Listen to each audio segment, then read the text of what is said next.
नमस्कार, मैं प्रियंका और आप देख रहे हैं द इंडिया मूव्स। भारत की आगामी जनगणना 2025 न केवल हमारी संख्या बल्कि हमारी जीवन शैली, संसाधनों की उपलब्धता और सामाजिक आर्थिक स्थिति का भी विस्तृत चित्र प्रस्तुत करेगी।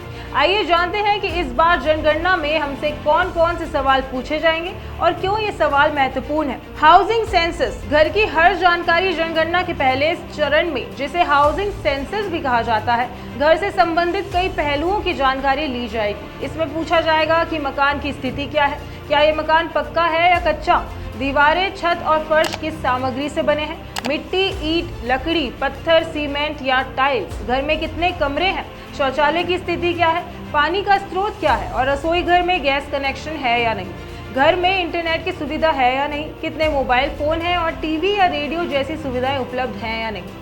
जनगणना में खान पान और रसोई की आदतें भी पूछी जाएंगी, जैसे आप कौन सा आटा खाते हैं, गेहूं, ज्वार, बाजरा, मक्का, रागी या कुछ और।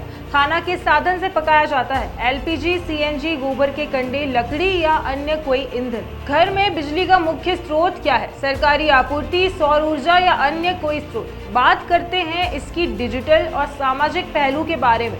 इस बार की जनगणना में डिजिटल और सामाजिक पहलुओं पर भी ध्यान दिया जाएगा।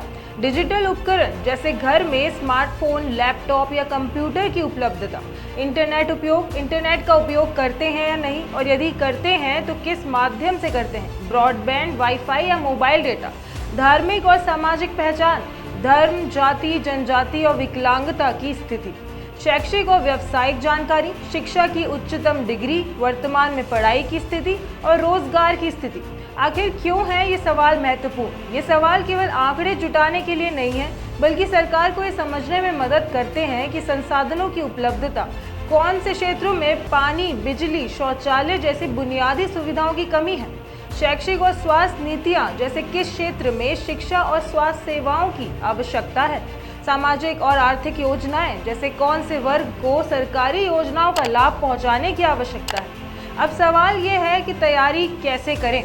जनगणना में पूछे जाने वाले सवालों के लिए तैयार रहना आवश्यक है। आपसे जो भी जानकारी मांगी जाएगी वह गोपनीय रखी जाएगी और केवल सांख्यिकीय उद्देश्यों के लिए उपयोग की जाएगी। इसलिए सही और सटीक जानकारी प्रदान करना महत्वपूर्ण है।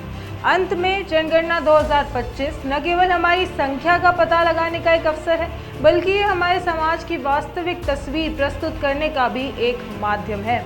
आइए हम सभी मिलकर इस प्रक्रिया में सक्रिय भागीदारी निभाएं और इस सशक्त भारत की दिशा में कदम बढ़ाएं। और खबरों के लिए देखते रहिए द इंडिया मूव्स।